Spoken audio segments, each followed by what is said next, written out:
Yes, ni wakati mzuri kabisa huu tunakielekea mwishoni mwa msimu huu wa 2025 2026. Lakini Simba Sports imekuwa ikihusishwa na nyota wengi, lakini wapo nyota ambao tayari Simba wameshafanya nao mazungumzo kwa maana ya wachezaji wenyewe. Wapo nyota ambao Simba wamefanya nao mazungumzo kwa maana management zao, na zipo klabu ambazo zimeshaombwa ridhaa na Simba ya kuzungumza na wachezaji wao. Kwa hiyo hapa tunakwenda kuangalia idadi hii ya nyota ambao wanahusishwa na wekundu wa Msimbazi Simba, lakini tunakwenda kuiangalia kikosi chao kitakavyo line up kwenye msimu ujao. Swala la kikosi kitaonekana vipi na mfumo gani wataotumia kinabakia kwa mwalimu. Kwenye mfumo tunaujua, mfumo wa Fadlu Davids ni 4-2-3-1, lakini ataanza na nani, hiyo ni swala la pili. Sisi tunakwenda kuangalia wachezaji ambao ni maingizo mapya, yanatarajiwa kuwa maingizo mapya kwenye kikosi cha wekundu wa Msimbazi kwa kampeni ya msimu ujao wa mwaka 2025-26 Simba Sports Club, namna ambavyo kikosi chao kita line up. Langoni mpaka sasa kwa maana eneo la goalkeeping, so far tunapozungumza hakuna taarifa ya goalkeeper yoyote wa kigeni kuhusishwa na klabu hii au hata wa ndani kuhusishwa na klabu ya Simba. Simba na magolikipa wengi kweli kweli. Wanaye Musa Kamara, Aishi Manula, Ali Salim Katoro, Hussein Abel, Ayubu Lakred. Lakini magolikipa wawili ambao wana nafasi kubwa ya msimu ujao kuwa na namba 1 na namba 2 ni Musa Kamara Pinpin. Lakini hapa kwa Aishi kuna nafasi ya kuwa namba 2 au Ali Salim. Hapa kuna mmoja atakuwa namba 2 katika kikosi cha Simba kwenye msimu ujao. Inategemea na maamuzi ya mwisho kabisa ya makocha watakavyokubaliana pamoja na uongozi wa Simba watakavyokubaliana nani atakuwa namba 1 na nani atakuwa namba 2. Hii ni eneo la kwanza. Lakini kwenye upande wa fullback right, upande wa kulia huko anacheza Shomari Kapombe. Twende na jina la Kapombe, huko anacheza Kapombe. Huku Simba wanahusishwa na fullback mwingine ambaye ni Ibrahim Keita. Huyu ni fullback ambaye tumemzungumza sana na anytime tunaweza tukapata taarifa kuhusu Keita Ibrahim. Yes, kwa hiyo kati ya Keita au Kapombe ndio tutarajia kuwaona upande wa kulia msimu ujao. Unajua Simba katika ile eneo la fullback wa kulia ukiachana na Kapombe waliobakia kwa maana ya Duchu pamoja na Kelvin Kijiri, katika ile eneo inaonekana bado Kelvin Kijiri na Duchu hawajapewa ile imani ya moja kwa moja. Na when it comes timu inakwenda kwenye michuano mikubwa unahitaji kuwa na fullback ambaye yuko strong enough, na ukiangalia Kapombe hiyo level ameshaifikia tayari. Sasa nani ambaye anaweza kumchallenge Kapombe? Ukiangalia hawa wote wawili inaonekana kama bado kumchallenge Kapombe. Sasa Ibrahim Keita ni mchezaji ambaye anakwenda kumchallenge Kapombe moja kwa moja. Kwa maana ya Keita anaweza kuanza kwenye kikosi cha Simba na Kapombe akakaa benchi na hakuna mtu ambaye atauliza swali.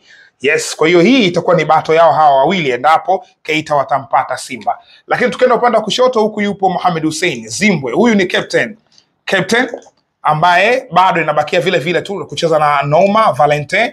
Yes, upande huu inaonekana Fadlu Davids anauamini zaidi kwa sababu hawa wote anawatumia ni miongoni mwa kigezo cha kuonekana kabisa kwamba anawaamini walinzi wake wa kushoto wote, anawapa nafasi ya kucheza. Mbali na hapo,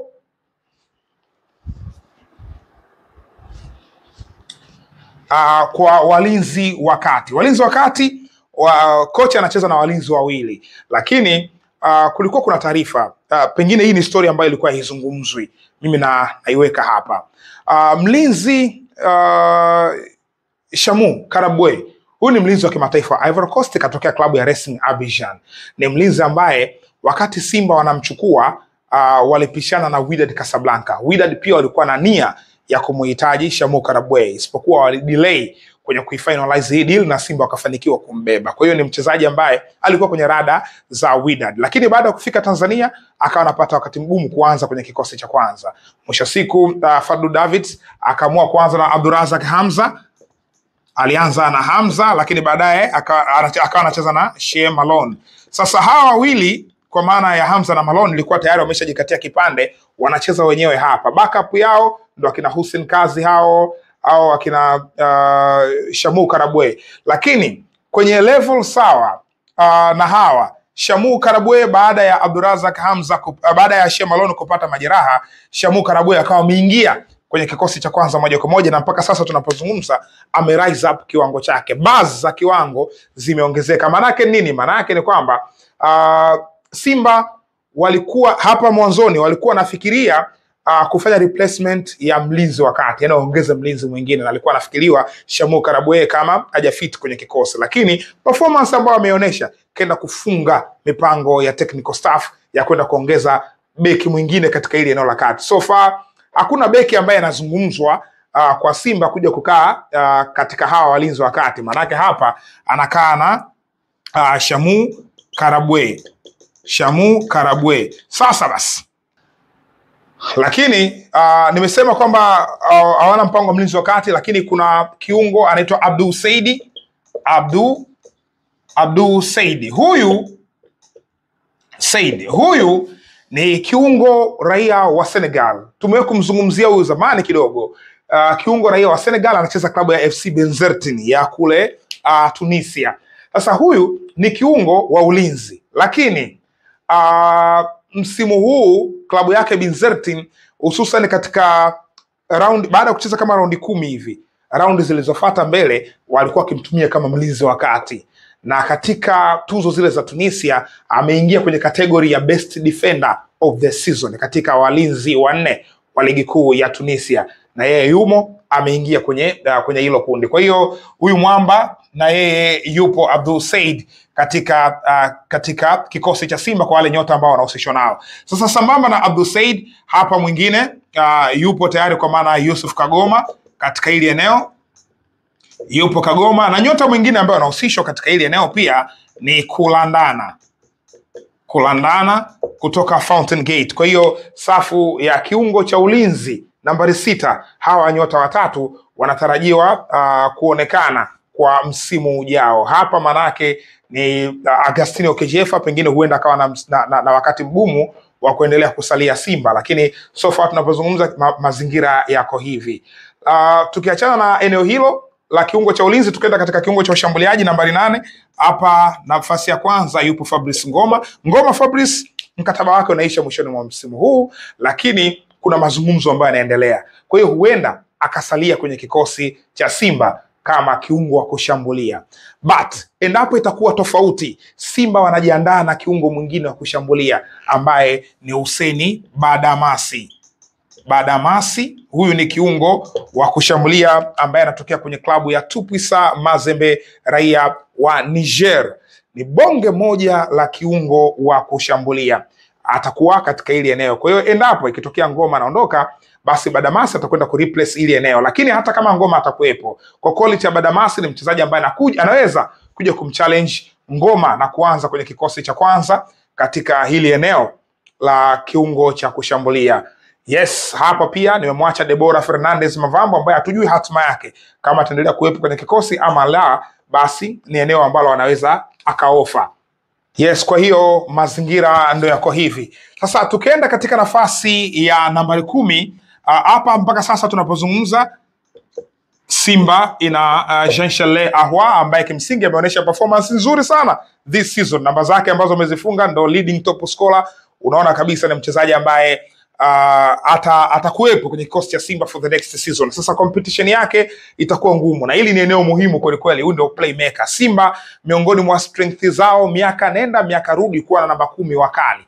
Kwa hiyo katika hili eneo wanaye huyu Jean-Charles Ahoua, ni one of the best midfielders ambaye anatajwa pia kwamba ana uwezo wa kushinda hata tuzo ya MVP katika ligi kuu ya Tanzania bara. Yakumbuka alitokea kule Ivory Coast ambako alishinda tuzo ya MVP. Kwa hiyo Jean-Charles Ahoua yuko hapa, lakini upinzani wake endapo dili itakamilika, na hizi dili zote ambazo nakwenda kuziandika hapa ni dili ngumu kukamilika kwa Simba. Inawezekana, lakini ni ngumu kweli kweli kukamilika. Dili ya kwanza ambayo ni ngumu ni ya Karim